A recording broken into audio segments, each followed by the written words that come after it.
In a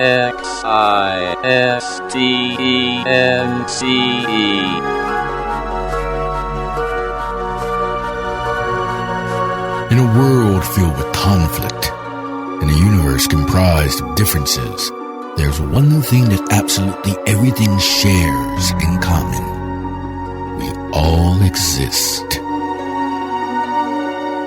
Including two guys named Jack and Michael, who like to chat about that very thing over a good cup of coffee. Let's pay them a visit, shall we? Existence Brewing.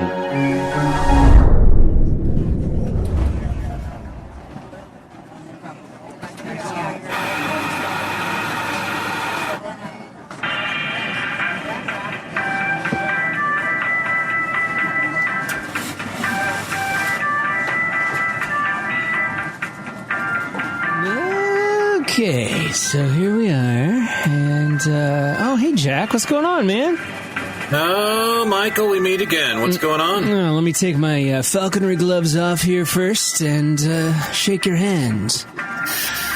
Yeah, got a little falcon poop on there, I see. Yeah, wash up after you falcon. What's the verb for falcon? Falconing? Falconing. Falcon? I was falconing today. I'm going to falcon later. Is that? Yeah, I might have to actually ask the people in the new online community that I just joined. It's called the Maltese Falcons. And I still have not come up with a name for my falcon, but we're working on that. Yeah, we're working on that. I like a chocolate Maltese falcon, actually, myself. So. And a happy Earth Day to you, too, my friend. Yeah, same to you. Real quickly on the note, before we get into Earth Day, where is the Maltese region? I'm a geography buff, and I know about all kinds. I probably one of the few people you'd name you all 220 recognized nations, United Nations countries and territories and disputed states, capitals and stuff. But I couldn't honestly tell you where the Maltese region of the world is. It's probably a former region, as many regions are, and we don't have time for all 230 of those, but I would like to challenge you to that someday, for sure, Jack. Okay. Yeah, you're on. You can just do it at random, You can just be like a thing. Oh, man. Didn't I reference Dushanbe last time we were on or something? Maybe. I referenced Dushanbe recently. That's the capital of Tajikistan. Ooh. So. Look at you. Hey, I was just checking out my little plastic cup here that my coffee comes in. I've chosen an iced latte this time around, and I'm trying to see if this is a number 2 plastic. Am I supposed to recycle this, being that it is Earth Day and everything? I was just reading in an article, 10%, less than 10% of plastic is actually recycled. And there's a difference between, the different types of plastics. And it is kind of an interesting dilemma that we're in, because we do use a lot of plastic, don't we? And not all plastics are recyclable either. Exactly. From what I understand. Exactly. Yeah, I thought you were supposed to look for the 3 arrows that are all sort of like the Ouroboros of recycling, the symbol. Right. Thing. To know whether it was made of recycled content and was itself recyclable. But at least we're not living in the styrofoam days any longer, or, some of the other stuff. But, yeah. Remember that commercial? Did you ever see that commercial that was done by the petrochemical company? It must have been a big conglomerate, or the overseers of them or something.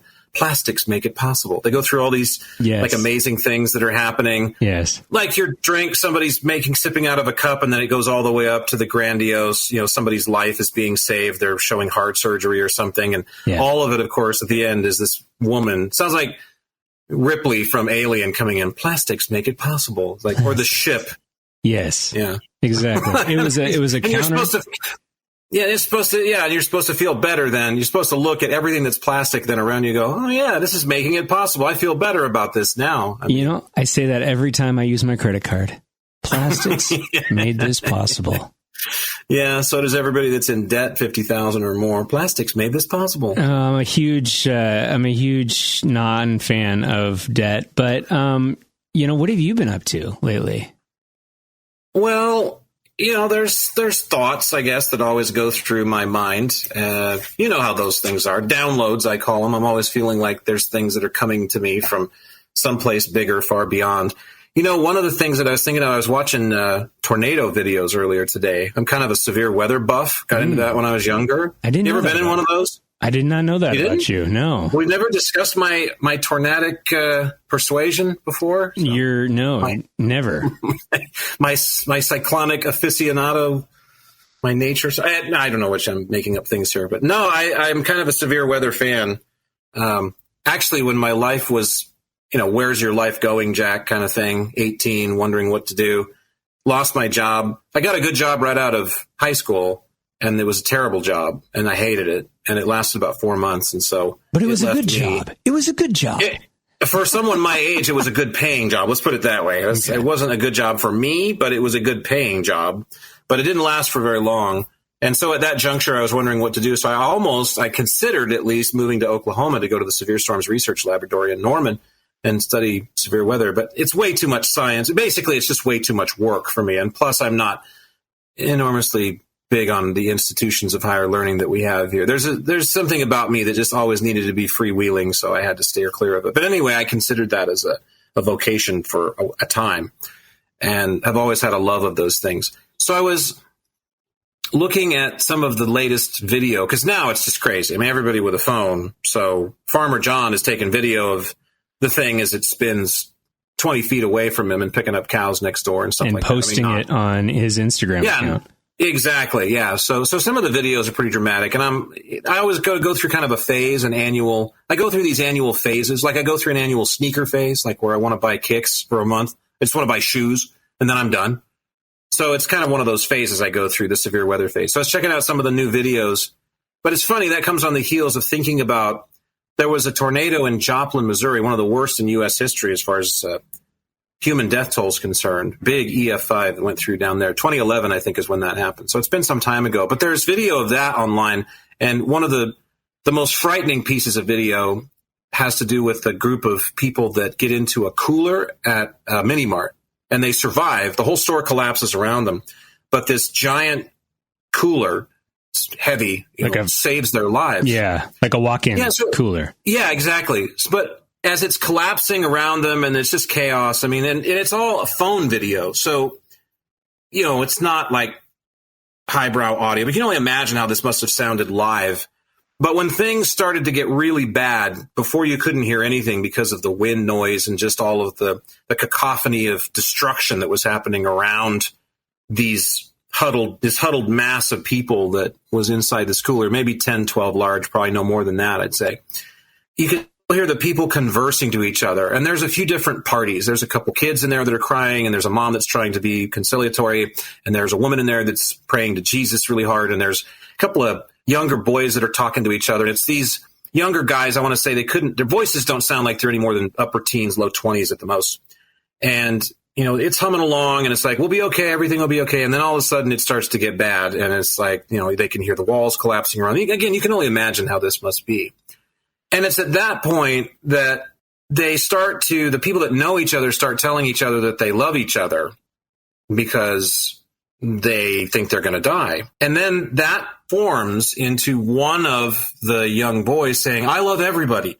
And then everybody gets on board with that. And they're all basically just a big love fest in there as they all suck in. Really, it's ugly, of course, when you get killed by an EF5 tornado, because typically you get, decapitated or impaled or both of those things. Or it's, we don't have to get into the grisly details, but it's not the movies. It's a bad death, dying in a big severe storm like that. So anyway, it just prompted me to thinking, and it probably has to do with, I'm sure it had to do with my own thoughts about forgiveness and my own thoughts about how I treat other people and how I, maybe starting blocks to how I treat myself, because I'm a firm believer in it works from the inside out. You treat yourself well and you truly like yourself and are kind to yourself, you're going to do that to others, save for perhaps the narcissistic among us who may not quite be able to draw the dots with a straight line.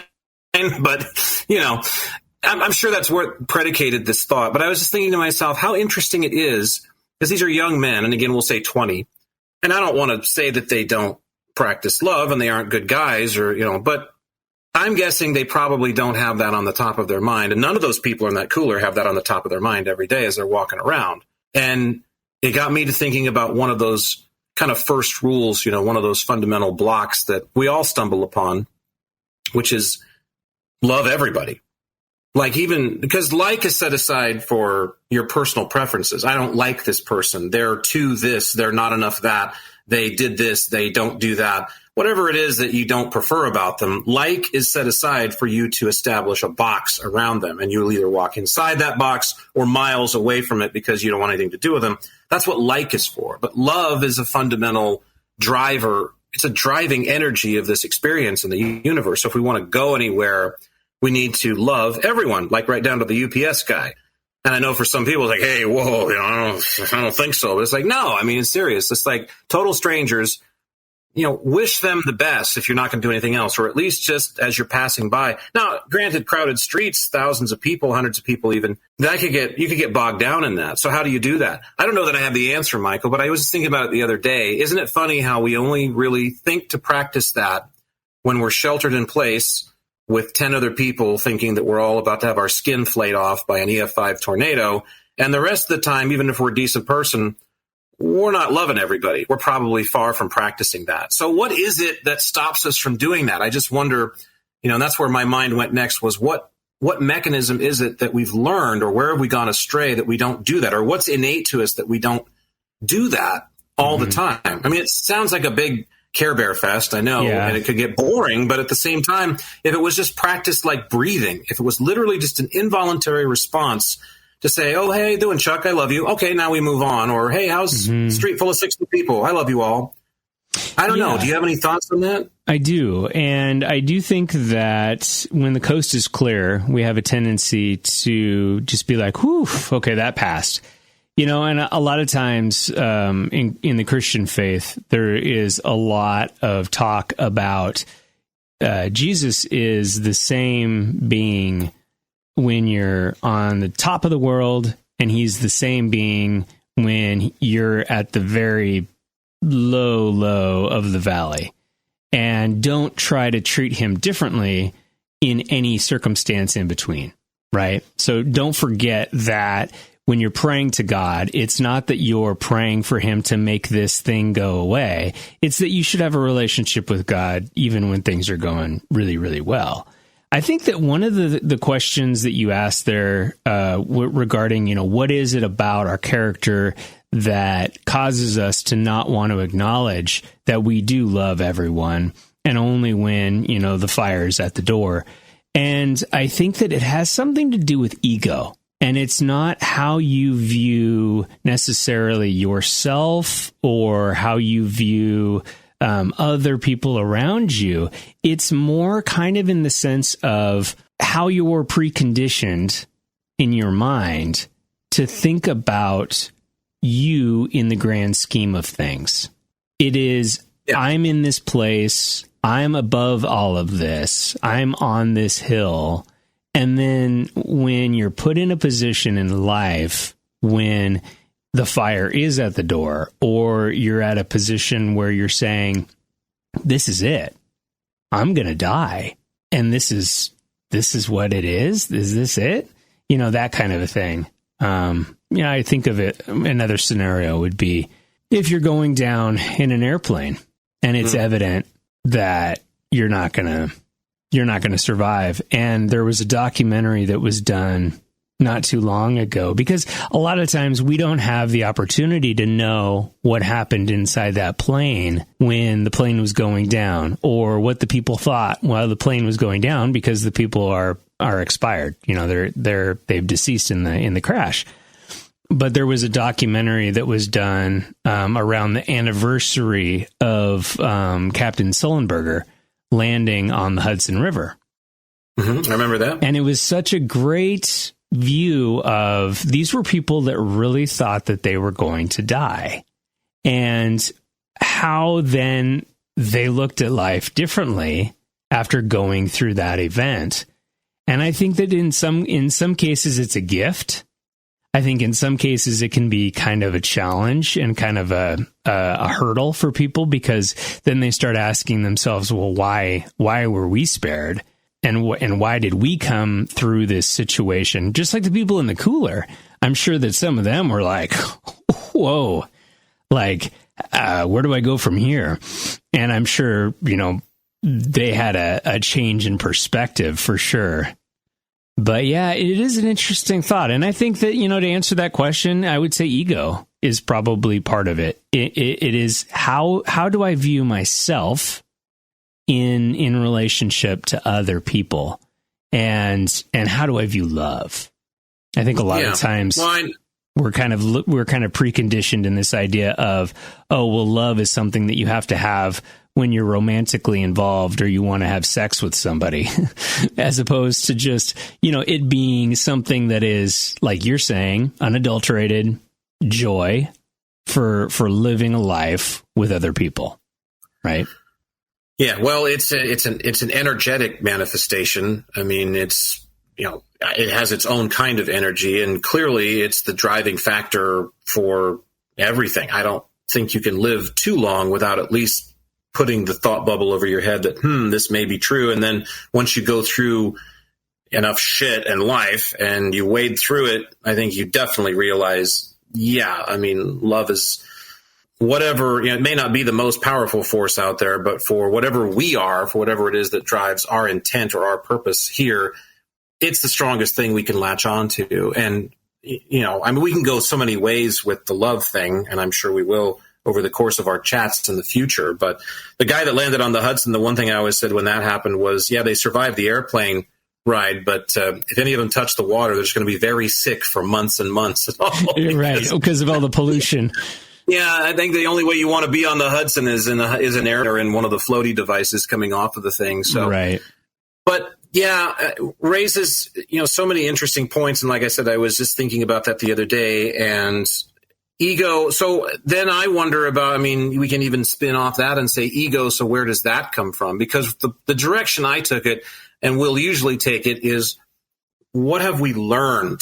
Because, we model everything. We model how we learn to love, if we even do. And that's one thing.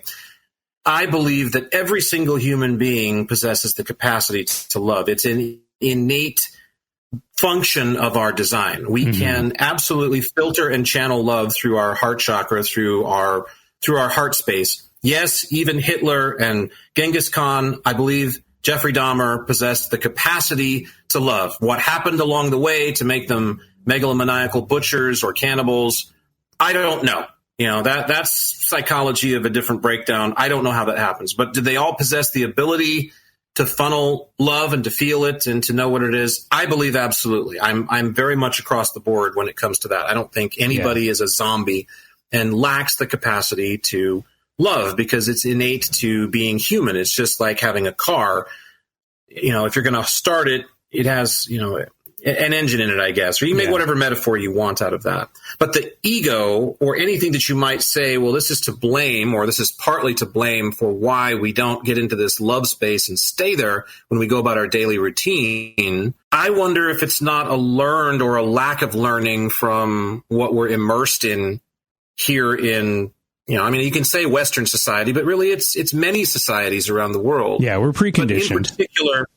In particular, Western society, in particular, just this realm. Doesn't mean, again, that there aren't people that aren't great lovers and don't, that don't love real good and that, aren't decent human beings and don't do a heck of a lot more than I do. I wonder sometimes, how much I'm so selfish with my time, I think, more than anything. And that's one of the greatest gifts. Going back to the three things that we're given in this experience: time, energy, and the choice with what to do with both.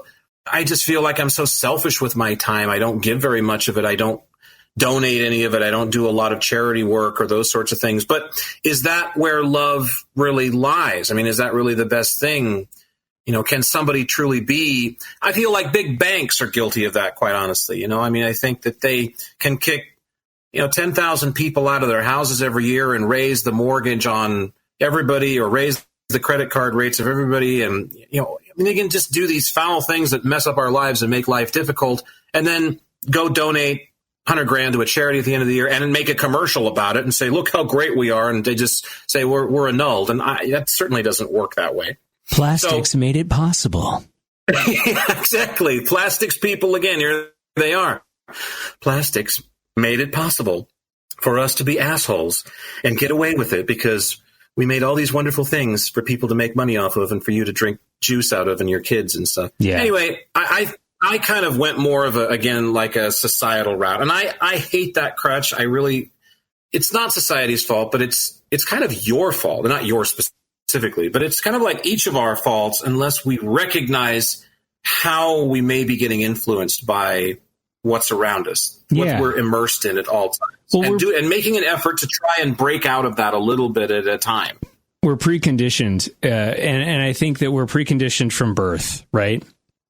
We're preconditioned with our environment, and we're a sponge of our environment. Not to say that you can't turn the course, because there's many instances where you may be in a shitty environment and you're able to recognize it. I think recognizing it is the first step, right? Recognizing that it's a problem. Sure. And love is truly one of the building blocks of life. It's no different than water. And I think you first have to love yourself, and then you have to be able to share that love with other people. And like you said, it could be in the form of volunteering. It could be in the form of a podcast. It could be in the form of whatever it might be. And, if somebody is out there in the audience that is feeling like they're alone and that there's no hope for tomorrow, I've got news for you. There's people in your life that love you, and somebody can help you. And sometimes it's recognizing that, what, this is a problem, or these thoughts are not natural, and I do need to seek help. I think that those are things that, like, again, mental health is just now, I think, starting to come into its kind of renaissance. And I think that maybe some of the stigmas are really starting to kind of go away. And I guess that, that also kind of plays into this question is love and how we treat each other. And I think, again, it also starts with being able to acknowledge that you love yourself. You, Jack Hansen, are your greatest asset. It's not the money in your bank account. It's not the gas or the car that you drive. It really is you that is your biggest asset. And I think it starts there. Yeah, well, when we go to loving yourself, though, then we go back to the ego. And then, so when we love ourselves, we need to figure out the separation between the self, which is the ego that powers this identity that we have, and the self that is a part of that, but is in some ways its own initial entity, if that makes sense. Oh, totally. I think you love yourself from the seed up, and the flower is the ego. Let's say the flower in this metaphor is the expression of your ego, for lack of a better term. It's the expression of, I like these things, and I have a taste for this, and I like vanilla ice cream and not chocolate, and I like Clark bars and not Crunch bars, and I prefer sunsets to sunrises, and all these things that make us unique. Just by choice. And they're all choices. When you look at what it is that makes you unique, it's all choice. And again, it's that great gift of we can choose what it is that we want to be. Maybe we come in with certain proclivities. Maybe we come in with certain baggage, for lack of a better word, maybe from past lives, or maybe we are programmed somehow to like certain things right off the bat or not, and we grow into or out of other things. I don't know. Doesn't really matter. The big thing is the core of that is choice. And then even bigger than that is, the fact that that flower represents that choice, that flower represents the ego. But the seed is, I think, really where it begins to take root, which is, and you mentioned joy, and this gets into the three pillars for me, which, one of those pillars of existence for a human is joy. And joy is often roped in with happiness. Joy is often, well, I'm joyful about this. Mm-hmm. For me, happy and joy have to be separated as well, because I can be happy watching cat videos 1 minute and then all anymore, and now I'm just distraught as hell. I'm like running down the street, ready to just jump off a bridge because they don't make the Choco Taco, or my favorite team didn't win, or the Leslie in accounting said no.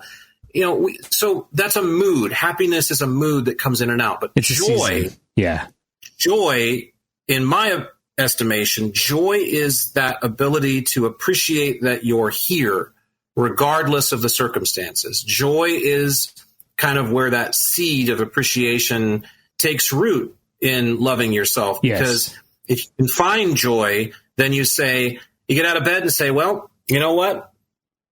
I'm $30,000 in debt. My wife left me a week ago. I got no car. I have no job. The dog ran away yesterday and now wants to be with the neighbor instead of me. It's pouring rain and there's holes in my roof. I mean, make up the country record that you want to scenario. And you're literally, at the end of it all, you say, but dear God, I'm here and I've got an opportunity to go through all of it. I have an opportunity to go through the pains that for whatever reason have happened to me, and I have an opportunity to perhaps right them, if you will, and watch something else happen, watch something else grow, take on a different expression. That flower changes color or gets bigger petals, or again, whatever metaphor you want to Bob Ross it up, that's awesome. That's what the appreciation is. The appreciation is the experience, the ability to do this at all, to exist. That is joy. And where you find joy is where you find the ability to love yourself, because then you can love any expression that you've decided to take on. Then you can be Hitler or be Jeffrey Dahmer and rot away in your prison cell, or get down to the last legs of the war and put a gun to your head and say, you know what? I love myself, even though I was this monster. I mean, I know it sounds kind of counterintuitive because, hey, how can, someone like that love themselves? Well, because that's the only road that is going to start to change that. It's the only place that's going to start to change those things that we see that are monstrous in the world, those atrocities that happen. So it's really, it's a cool process for sure. Oh, and it's such a deep thought. I mean, it's just, I love these conversations that we have, because a lot of times there are things that I've never even thought about before. And just for people in the audience who are listening to this podcast, Jack and I, whether you like to believe it or not, we don't pre-script any of these conversations. This is just literally, we get on with each other and we just roll tape, and what is going to be thrown out there is thrown out there. And that, I think, is what is so beautiful about this, because these thoughts and these ideas and these kind of paths that we go down are just fresh, and they will move and they will morph in a lot of different ways. It all starts with yourself. And obviously, even people who do horrific things in the world are people who have ambitions. They're people who have, some kind of reasoning for self-preservation or whatever it might be for their actions. And it doesn't make them right. But at the same time, I think that people act in their own interests, and then, it can be a good thing or a bad thing based on your viewpoint, right? And it does make life way more interesting and more fulfilling when you can acknowledge what you just did, which is happiness is something that happens, and joy is completely a different emotion. Yeah, well, Jack's pillars we covered two of them actually, which are love and joy. And, again, we know what joy, because this is, you mentioned off the cuff, and it's true, the content isn't scripted, and we don't obviously have notes, we have a little bit of stuff that we might have on our minds, but, these are things that have been pouring into my crown chakra for a while, this process. And they call it awakening. And, I guess there isn't any better word for it, but it's kind of been so overused. It seems kind of pukey at this point. Yeah. I'm going through an awakening. It's like, well, you are, though. And the reason why is because I feel like, again, everybody knows everything. I feel like everyone, how can you not know everything? You are a moving part in a universal structure that cannot be created or destroyed and cannot exist with or without you. You are inextricably linked to this. And so therefore, because you are linked to that which is omnipotent, you're linked to that which is omniscient, you have access to the knowledge that is everything.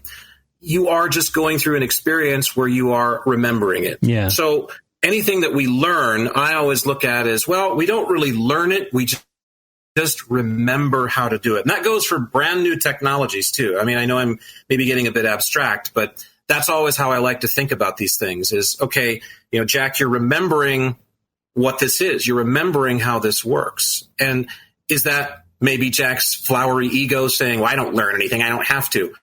Maybe, but I also think it's kind of a cool thought, don't you? To actually give yourself that power to say, I have the ability to access everything. Yeah. All I have to do is remember that it's there and wake up to that fact and wake up to it a little bit at a time every single day with my cornflakes in the morning by thinking about these things, by pondering these things rather than picking up the sports page, rather than thumbing through a bunch of like swipes on Tinder that are not going to like you back, rather than, I'm sorry, it's just true, rather than swiping through, scrolling through TikTok or, all these things that we have that distract us. Take some moments out of your day. I think that's all I'm asking for from my neighbors. It's all I'd want to see from the world at large is if we take some moments to contemplate these questions that seem big and unanswerable, and they're not as interesting or flashy or glitzy or fun. And certainly they're not as externally manipulating as all these things. They're not eye candy. They're not hot. They don't get me off. Forget all that for a while and rest yourself and, think about where it is that you really come from. And I guarantee you this, those things that you've been sort of, I guess, given to instead of doing this with some of your time are going to do one of two things. They're either A, going to be a hell of a lot more richer and brighter and more colorful and more orgasmic than you ever thought they could be because you're getting more in touch with everything and where those things also emanate from, or they're going to fall away. Not going to be interested in those things anymore because you're going to find something else to be interested in. It doesn't mean those things are necessarily a waste of time, but you'll find something else to be interested in this experience, to follow, to become a passion. And I think I'm at a balancing act with the two. There are some things that I've definitely shed away that I don't feel like are healthy for me. And if I might, probably aren't healthy for most people or the world at large that we do in mass. But that's my opinion. There's also some things that I still have held on to over the years that I dearly love that are probably in that same camp that I'm not letting go of yet. That's fine. That's up to me. But it's all about, so it's not about getting to this point where everybody's monastic and you're sitting around praying 24 hours a day and not doing anything with your time. But it's just starting with those moments of contemplation. And then you'll find that when you carry them out into the world, they can hit you at crazy times. Like, I don't remember where this one that we started this conversation came to me the other day. Like I said, it was tornado videos. I mean, I'm looking at big funnels in the Midwest spinning around and suddenly, the chain of thoughts comes to mind. So no, I'm really glad you brought that up. Yeah, me too. It's a really good topic. And one of the things that I was just reminded of, and I'm a huge YouTube consumer. I probably use YouTube more than the internet at this point in my life, which I never would have known what YouTube was 10, 15 years ago, maybe. But YouTube has become kind of one of my news sources of consumption when it comes to ideas and whatever it might be. And one of the things that I've found myself doing lately is YouTube is kind of like a time machine. And there is so much content that's been uploaded over the years that there's these old news stories or old news features from like 60 Minutes or from maybe like the Sunday morning program on CBS. And it is like an old segment on things right now that we would probably say, oh, that is so archaic. But it was a video that I ran across that featured Elon Musk, and he was probably in his 20s at this time. And there was a conversation about the internet, and Bill Gates was involved in it as well. And there was a segment, and I think maybe the topic was Windows and Microsoft and the antitrust monopoly that Microsoft was going through kind of back in 2000. But you look back at that video, 2000, so 23 years ago, and you look back at that video and you start to kind of think about those ideas and how they actually played out in the future. And it's just mind-boggling because you start to see kind of that line of awareness. And you start to see, like you're saying, that process of discovery where a lot of these ideas aren't new ideas. And the idea of communicating with one another is not a new idea, but it's the form in which we're taking it, right? It is this idea that you can take these videos and you can upload them to this cloud called the internet, and people all over the world can access it like a library. And it's just the way Bill Gates was discussing things like the internet and what the future potential was going to be. And then, of course, you always have the Barbara Walters correspondent in the segment who's like, now tell me, what is this thing called email? And it's just like, it's just a total awkward. And there's another great one that I've seen on the internet, and I think they actually made it into a commercial where it's the cast of the Today Show and Katie Couric, Brian Gumbel. Yeah. So he was sitting there and they were like, what is this @ symbol? What does this mean? And you're saying it's the internet? And they're talking off screen to the producer. Can we get some clarification on this? Yeah. So anyway, it's kind of like what you're saying, right? It's rediscovering ideas that we already knew. They're already there. It's just a matter of piecing them together.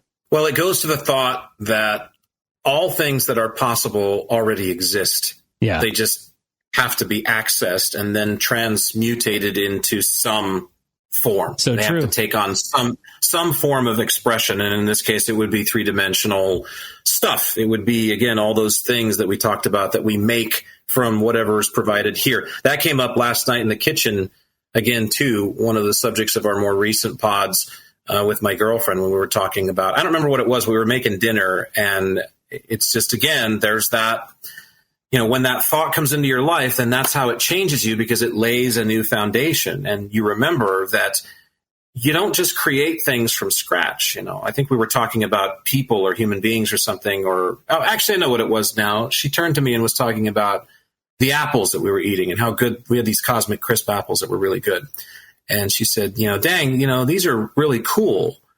Like these are miraculous. And I said, yeah. And I said, they came from something about this big. You look at that apple tree that's teeming with hundreds of them at the height of harvest season, and the tree is 20 feet tall or 15 or however big they get, and to think that it started from that little tiny centimeter long black pill in your hands, that of course somebody has decided to patent and strip all of the DNA or, material out of, so you can't plant it yourself. You got to fucking love that, the bastards. But anyway, that aside, those devils aside, I guess, you can't make a seed from scratch. Again, they can play with apples all they want, and they do. And they crossbreed them, and that's what the Cosmic Crisp is, actually. And that's why we love them here in Washington State, I guess, these designer apples we have, because we figured out how to play with all the things that are already here, but we can't make them from scratch. And again, it goes back to that great, whoever wrote that I think it was 78, 77 movie with George Burns and John Denver, Oh God,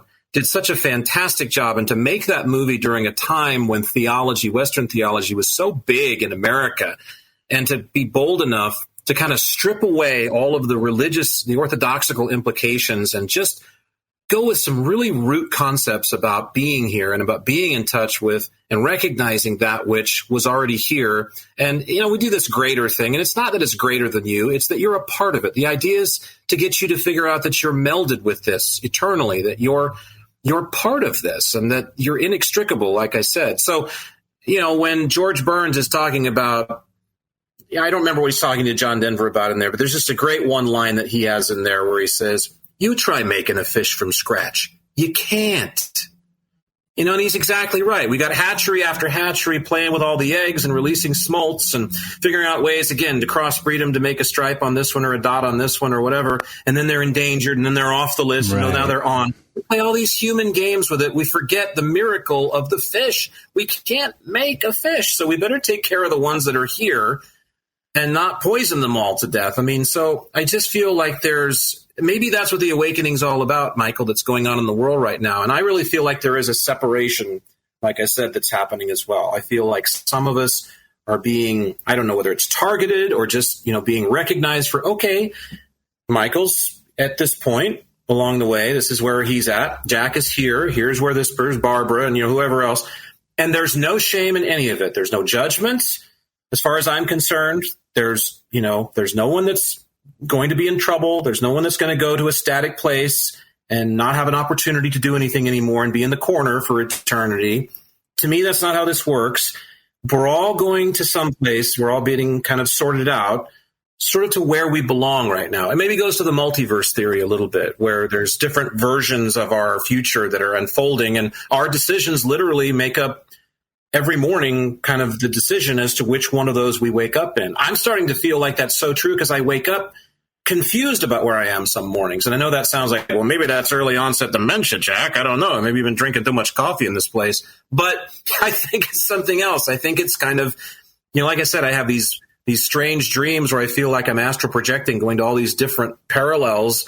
And then waking up, I sometimes wonder if I'm not in a different space myself. So, but remembering the miracle that umbilicals all of them, that transcends all of them, that's the most important thing. Because is it all from the same space?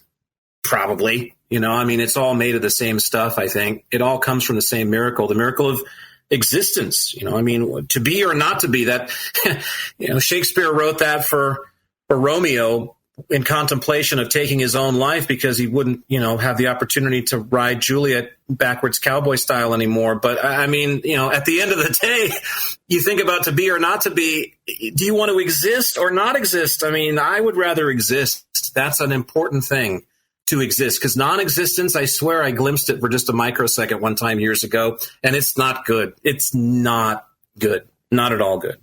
Well, and you brought up an interesting point that I think also reminds me of the Talking Heads' Once in a Lifetime. How did I get here? It's the same thing, yeah. Right? So, you said something a few minutes ago. So you were talking about the Cosmic Crisp apple, and you were talking about how now we've got the enough genetics under our belt to essentially take a laboratory and make whatever apple we want out of, different breeds and crossbreeds and what have you. And I know we're totally oversimplifying the process, right? But we were watching the news the other day, and there was what's the latest, it's not the space shuttle that's going to be going to the moon. It's not the, I don't remember. I don't follow NASA. NASA has lied to me too much. I don't follow them anymore. Well, anyway, so the point is that they were showing the inside of the cockpit where the shuttle or the astronauts are going to be strapped in. And it looks very much like the old Apollo capsule, where you've got, the astronauts laying on their back and they're looking up like this, and they've got the screen and all of the buttons and everything like that. And I said, isn't that funny how, we've come this far in technology. We've done all these things, and we know approximately how large the universe is and all this stuff, right? And we're going to send people back to the moon or whatever. And some people would say we never were on the moon, but I don't want to go down that rabbit hole. But what I wanted to say was, why is it that it always has to be vertical? The aliens don't seem to have a problem with it. Why does it always have to be vertical? Yeah, so we've mapped the universe's origins, and yet we can't put a recliner in a rocket ship. Or just let's start with just a hover. Let's just go from hover instead of having to blast off with thousands and thousands of pounds of fuel that we blast through the atmosphere on, but yet, we haven't been able to figure that out.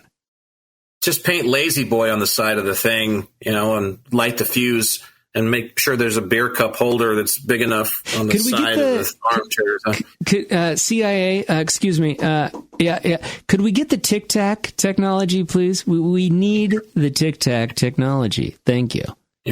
CIA.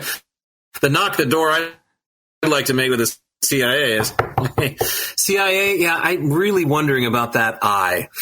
Intelligence? I don't think so. Central, perhaps. Agency, certainly. Intelligent? No. Not in the least. Do you think that the door is kind of like the door for the wizard at the Wizard of Oz, where they have to like ring? You have to like ring the big chain, and then like the little guy pops out of the little hole. You think that's what the door looks like at the CIA? I kind of picture the CIA, because they love all their games. They love all of their games where they dominate things, and it's all about being clandestine and secretive and elusive and illusory and all those great things. So they always, one of their big things they invented or helped to invent is hide plain sight.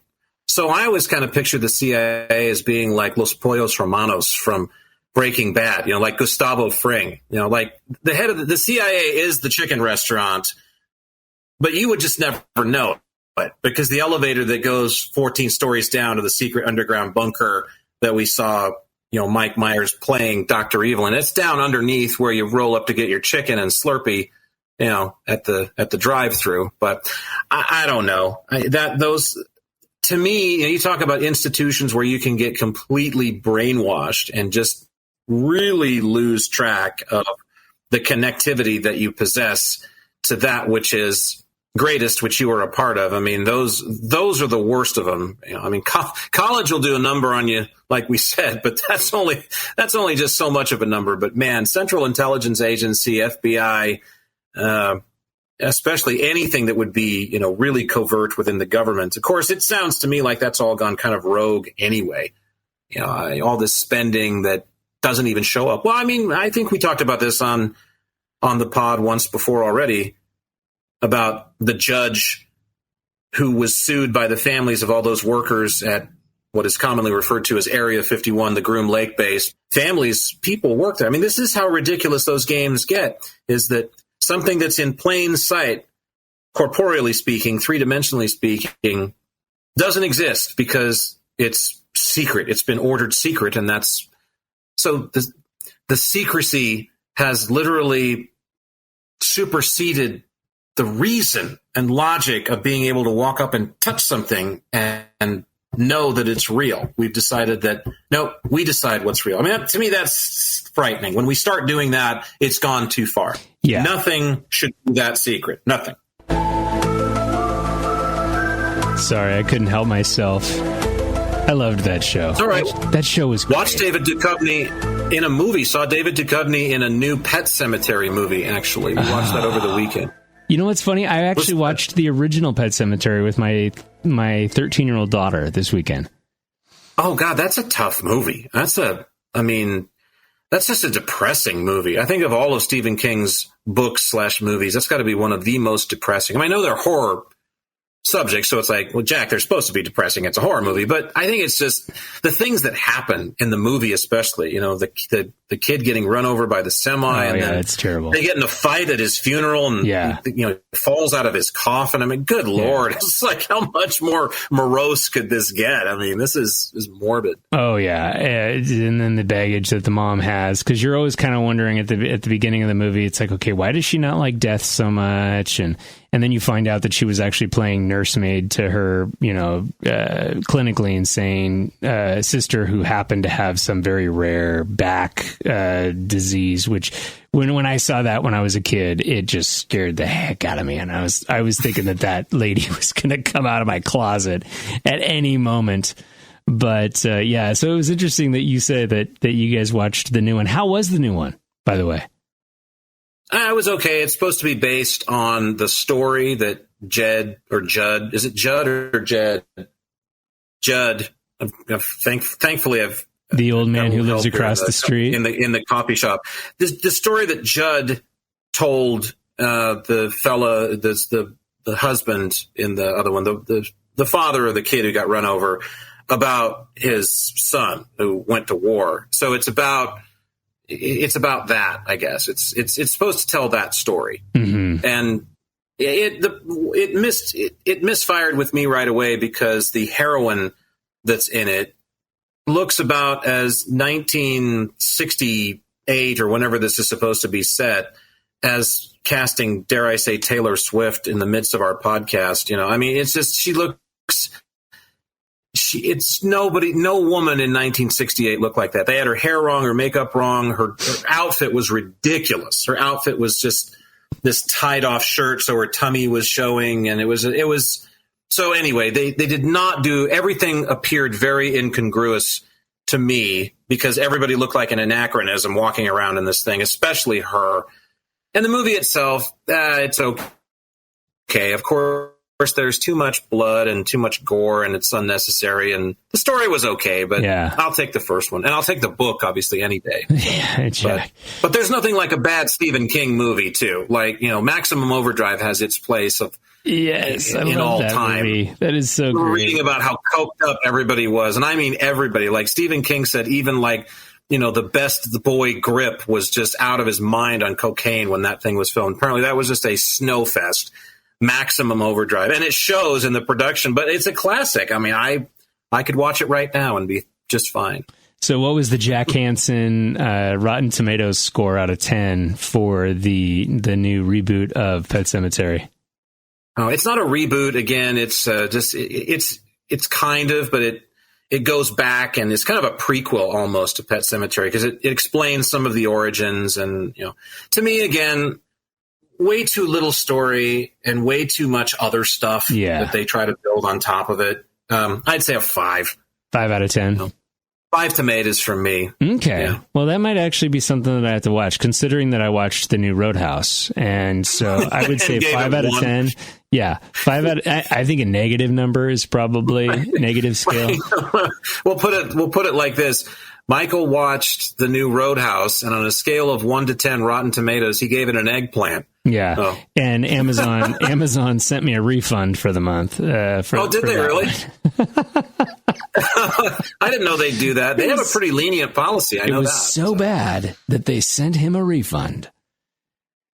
Yeah, I don't want to use this forum to bash any companies, but there was a company that I used to do business with online, won't anymore, where you buy clothes. That should probably sell it. That should probably tell people what it is. You buy and sell used clothing there and shoes, and they didn't send me a refund. Somebody misrepresented something, and I was really because in the world of the internet, it used to be very caveat emptor. It used to be very buyer beware when the internet first came out. Right. But then, eBay and all these secondary seller sites and stuff, it totally it's the buyer wins. The buyer reigns supreme. Sellers need to really be careful because buyers can, if they want to, they can really jerk them around. But apparently it's kind of going back the other way now because I thought for sure I was due a refund on this, and nope. No way. I wrote a scathing letter. I love writing scathing letters, and I'm such a nice guy that I rarely get a chance to do it.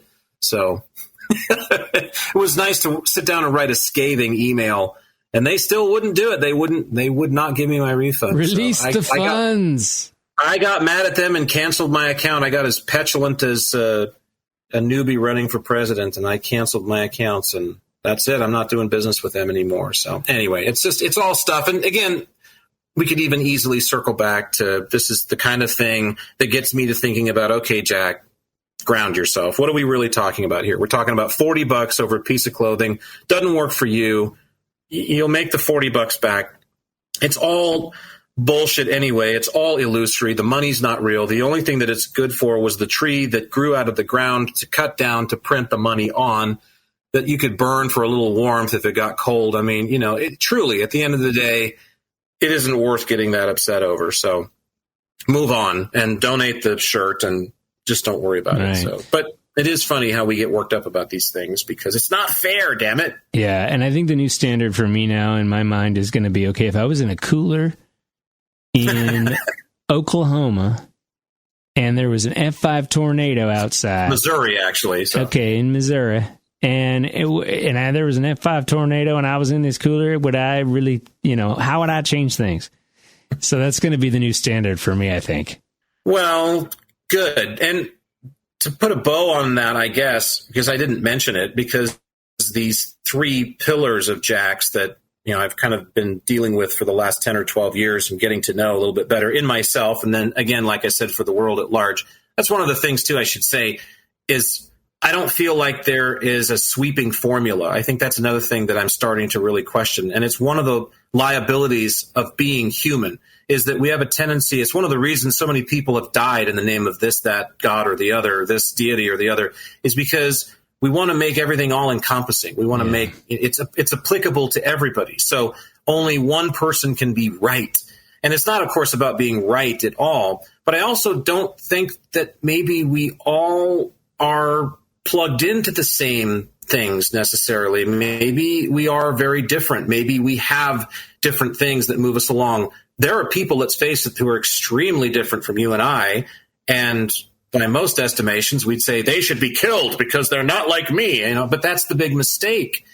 The old saying about it takes every kind to make the world go round. My line was always, jokingly, it was just like, no, it doesn't. Eradicate half of them because we don't need them at all.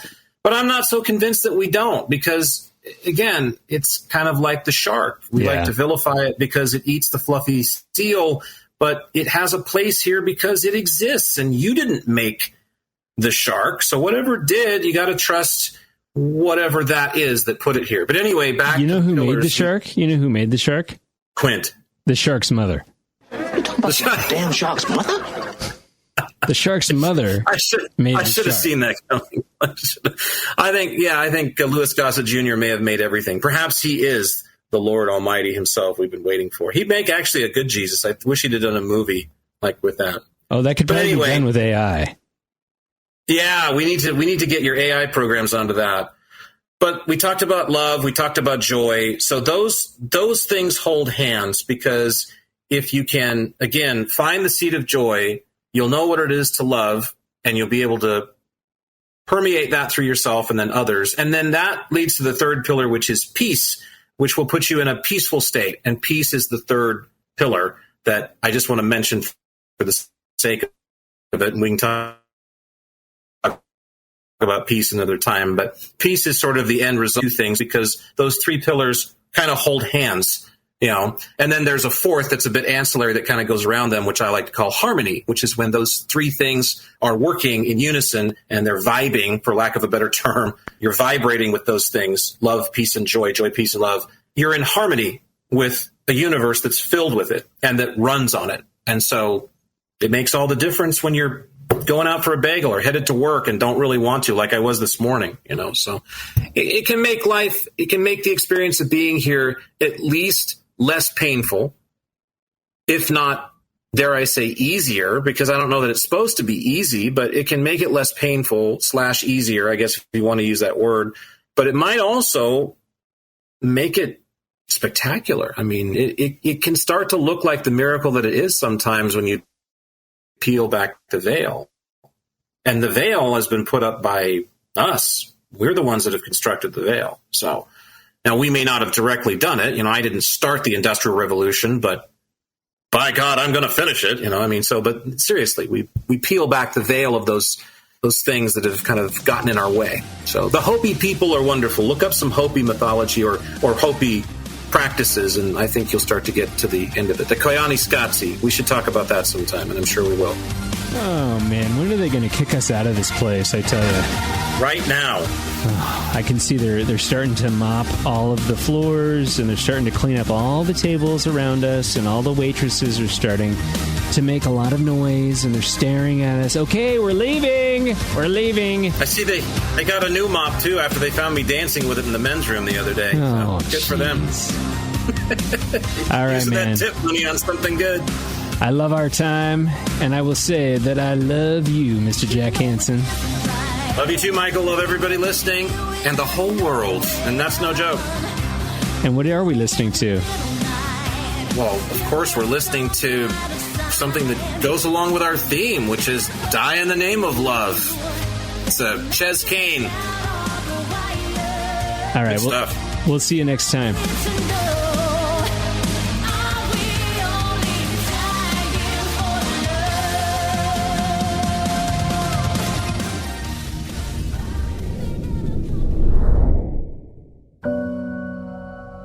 Well, it looks like Jack and Michael have finished up their latest chat about all things existence. But if anything they said got your own existence brewing, be sure and catch their other talks at existencebrewing.com. and drop them an email to share your thoughts using contact@existencebrewing.com. Existence Brewing.